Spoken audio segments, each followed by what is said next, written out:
Hello, everybody. It's George from Ireland. So, coming back to my channel, well, as part of my public service broadcasting, I've got to give people my sage counsel. Do not go to the Russian Federation or indeed Belarus until certainly the Ukraine war is over, and maybe for several years after that until relations are normal. They're not going to return to cordiality for a long time.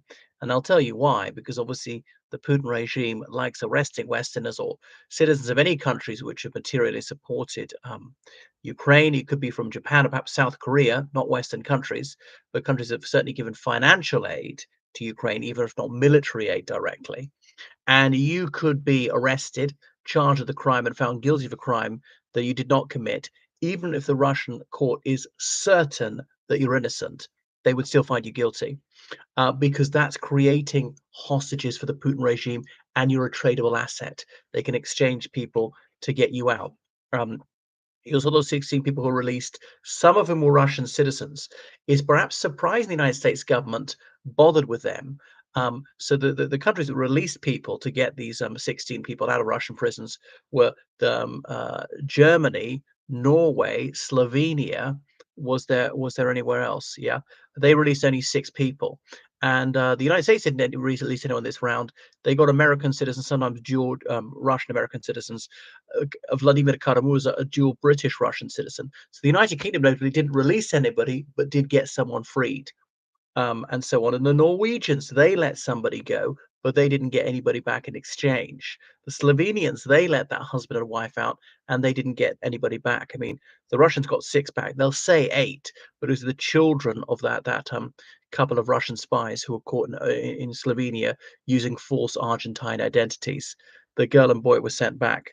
Having brought up to believe they're Argentine, speaking Spanish, having no idea they were Russian till they were flying back, to the extent they had to greet Putin in Spanish because the parents only spoke Spanish to them for fear if they spoke Russian to them, the kids might blurt out Russian in public. People say, "What? I thought you were Argentine."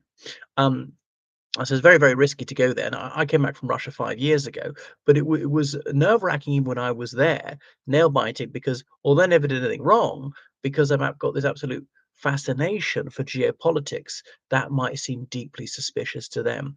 I'm utterly obsessed with international affairs and the domestic politics of various countries, including Russia.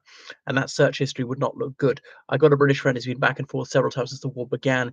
He stopped in the airport by the Federalная служба безопасности, the Federal Security Service, and they take his phone, laptop off him, give us your password. They're going through it for hours, seeing his search history, questioning him, and letting through it. Been back and forth several times.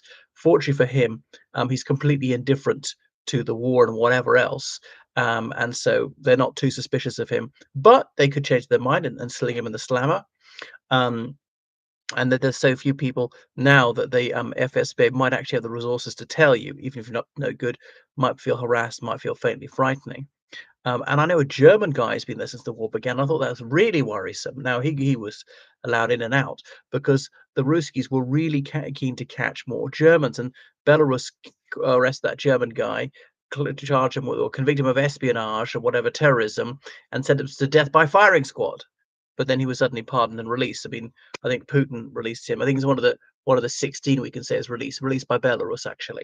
But to get out Vadim Krasikov, because Putin wanted his murder released by Germany, he's very keen to catch Germans. They had a particularly high value.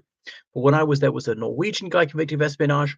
All right, he might have done it. I don't know. There was Paul Whelan, who's Irish, British, American, and Canadian, former U.S. Marine, former was it police officer, went there rather how to put it, saturnine, stony-faced character, um, but saying to a friend's wedding, and then began contacting Russian military men he'd never met out of the blue, saying, "As a former military man, we'd hit it off. Let's be friends." And was persuaded to give a memory stick to somebody else, which supposedly contained classified information. Was convicted of espionage on that basis. Was it a sting? Was it a setup? I don't know. And Daniel Antonov. Do you think Annika descending for a long time? I mean, let's not exaggerate. It's not as bad as the Cold War era, because Russians, you can still get visas to come to the Republic of Ireland, Schengen visas, or come to the UK. Irish people, Brits, other Westerners, we can still go to Russia. And obviously, couldn't the Cold War. I mean, almost never till say the 60s at least. But so international travels like that, they've not blocked the internet completely. They've blocked some sites. So things were almost hermetically sealed to 1991. There was very limited information in the Soviet Union about outside. If Western tourists went, they had to go with in tourist. They could only stay in certain hotels. They'd be escorted at all times. You couldn't wander off freely. Um, they couldn't go to the Baltics at all. I mean, there are actually some closed military cities. And when I was dating this Russian nanny, whose ex-husband lived there, I made sure not to ask questions about it in case that raised suspicions. But the assumption was you couldn't go there to loads of places. It was the exception with a very few places like Kiev, Moscow, Leningrad, as then was, that you were permitted to visit. So we're not going to go that far back. And of course, there are a couple of million Russian citizens living in Western countries. There are at least tens of thousands of Westerners living in Russia. So it's not as bad as it was. And it's just technologically actually almost unfeasible to completely cut off communication or access to information. But the difference was in those days, Russia, the Soviet Union rather, was the center of an ideology that was subscribed to by something like a quarter of the world's population. And Russia doesn't really have any firm allies. Even Belarus hasn't joined them in this madcap escapade in Ukraine. Even North Korea's not sent a single soldier. I mean, has sold them some dud shells and that kind of thing.